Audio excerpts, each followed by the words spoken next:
नमस्कार, जोहार। मैं पूनम और आप देख रहे हैं जोहार झारखंड। चलिए जानते हैं आज की 25 महत्वपूर्ण बड़ी खबरों को।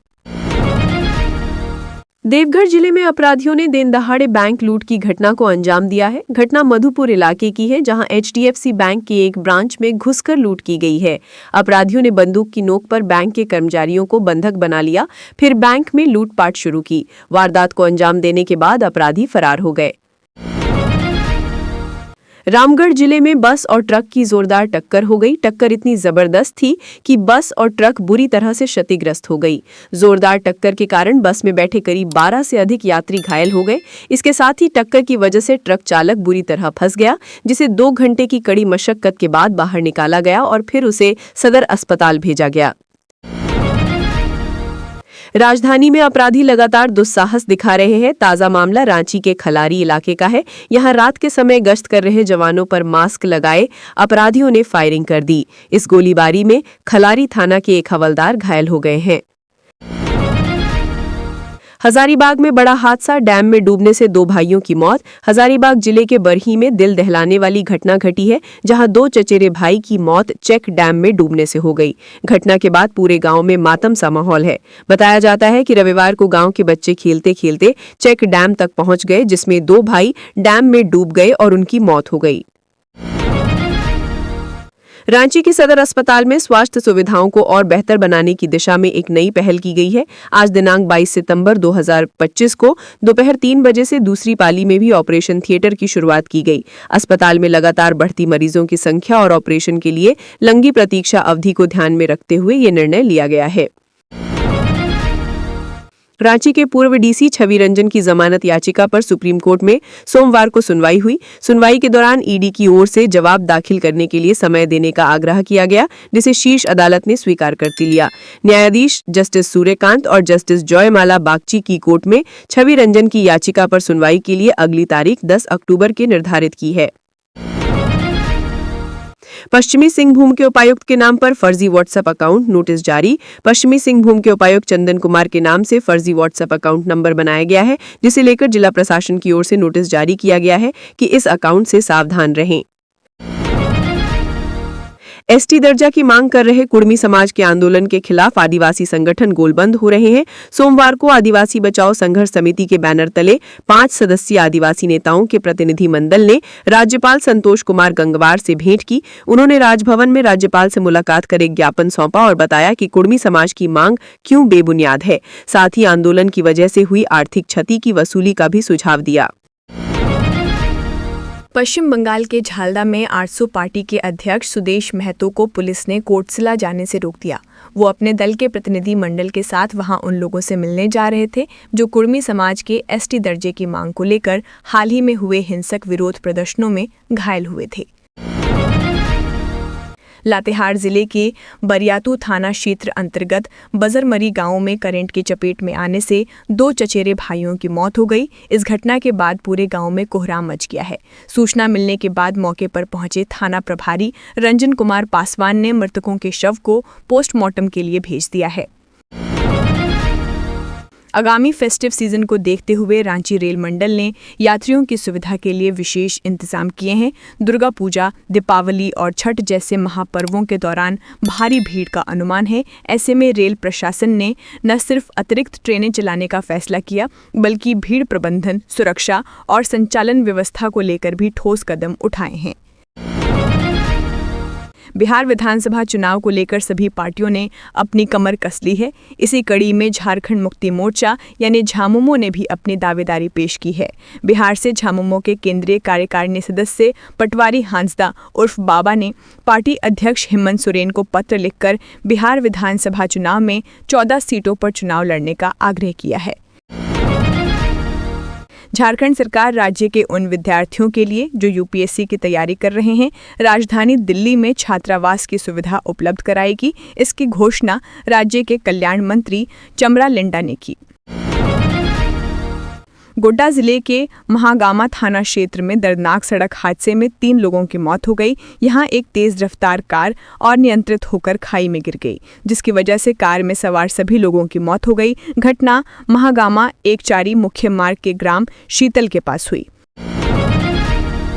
कोल इंडिया लिमिटेड में लगभग 2,20,000 कर्मचारियों के बोनस पर होने वाली बैठक टल गई है। ये बैठक 22 सितंबर यानी सोमवार को होनी थी, लेकिन कोलकाता हाई कोर्ट की डबल बेंच ने बोनस पर होने वाली बैठक पर अगले आदेश तक रोक लगा दी है। ये बैठक दिल्ली में होनी थी, जिसमें HMS, BMS, ATUC और C2 के प्रतिनिधि शामिल होने वाले थे। कुर्मी समाज को ST का दर्जा देने की मांग के विरोध में बरकाकाना क्षेत्र के आदिवासी संगठनों ने सोमवार को बाइक रैली निकाली। आदिवासी सेवा समिति के बैनर तले ये रैली केंद्रीय कर्मशाला बरकाकाना के फुटबॉल मैदान से निकली और विभिन्न क्षेत्रों में गई। रैली की अगुवाई आदिवासी नेता गोविंद बेदिया कर रहे थे। दुर्गा पूजा के अवसर पर झारखंड के स्वास्थ्य मंत्री डॉक्टर इरफान अंसारी ने अपनी पुरानी परंपरा को निभाते हुए जामताड़ा में 40,000 महिलाओं और बुजुर्गों के बीच वस्त्रों का वितरण किया। इस मौके पर उनके आवास परिसर और आसपास के इलाके में भारी भीड़ उमड़ पड़ी। 4,000 बूढ़े एवं बुजुर्गों को धोती दी। साथ ही महिलाओं को दुर्गा पूजा के पर्व को उत्साहपूर्वक मनाने के लिए आर्थिक सहयोग भी प्रदान किया गया।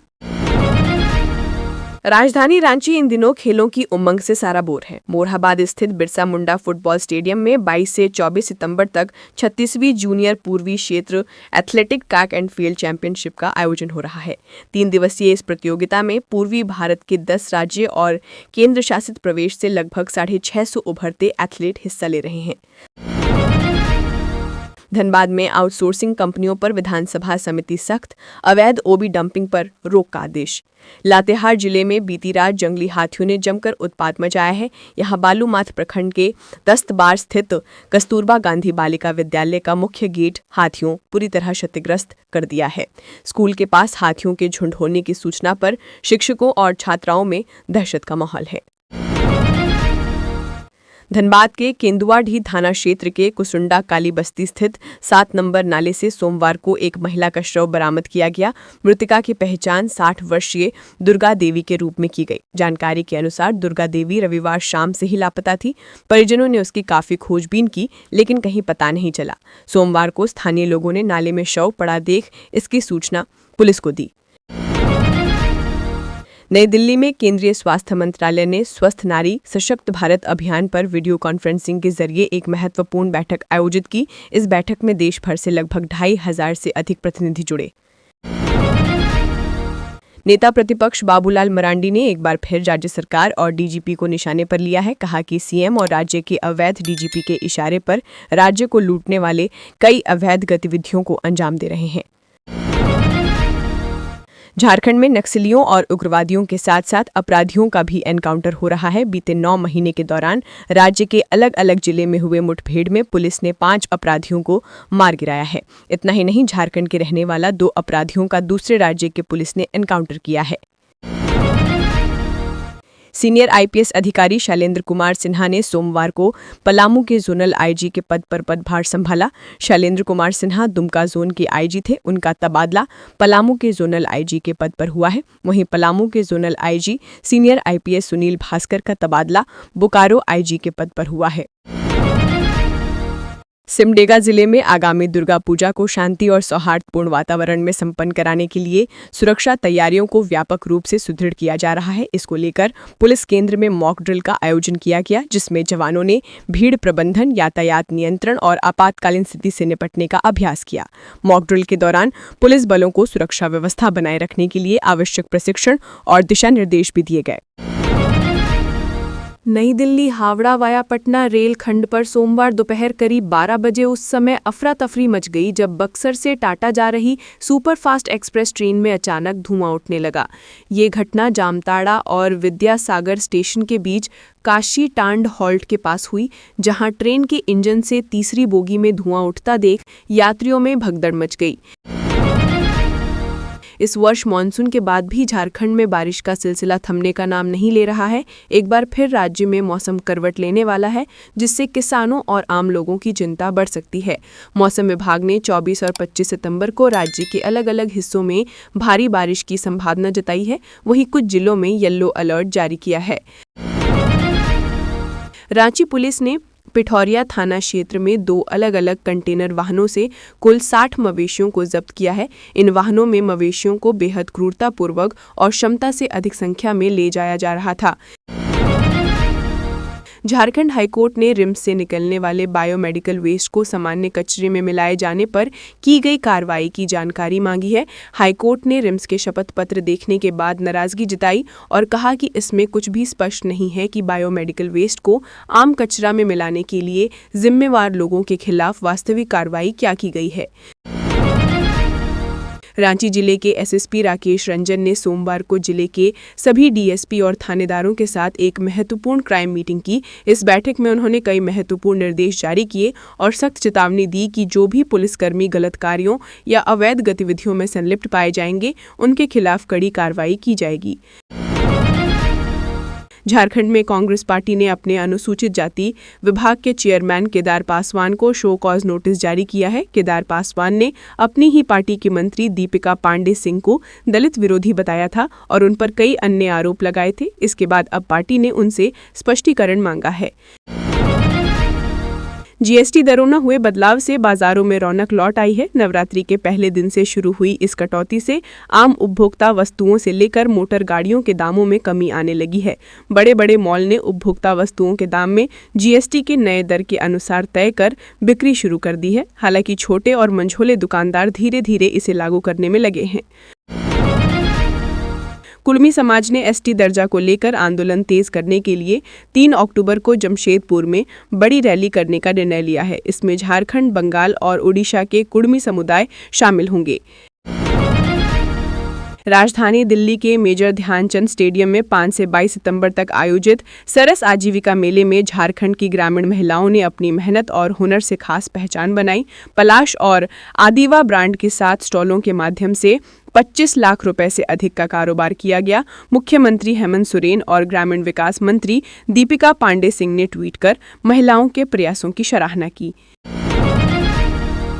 जीएसटी में कटौती के बाद हजारीबाग में उत्साह का माहौल है।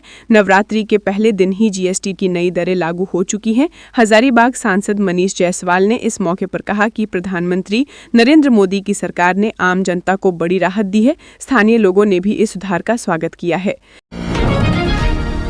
राजधानी रांची के मोरहाबादी स्थित बिरसा मुंडा फुटबॉल स्टेडियम में जारी 36वीं पूर्वी क्षेत्र जूनियर एथलेटिक्स प्रतियोगिता के पहले दिन झारखंड के खिलाड़ियों ने शानदार शुरुआत करते हुए कुल 16 पदक अपने नाम किए। इन पदकों में 5 स्वर्ण, 6 रजत और 5 कांस्य शामिल हैं। इस प्रदर्शन के साथ झारखंड ने प्रतियोगिता के उद्घाटन दिन ही अपनी मजबूत उपस्थिति दर्ज करा दी है। तो ये थी आज की झारखंड की महत्वपूर्ण बड़ी खबरें। अगर आप इसी तरह झारखंड की हर छोटी से बड़ी खबर की जानकारी पाना चाहते हैं तो आप हमारे चैनल को सब्सक्राइब करके रखें। तो हमें दीजिए इजाजत, फिर मिलते हैं अगले न्यूज में। धन्यवाद।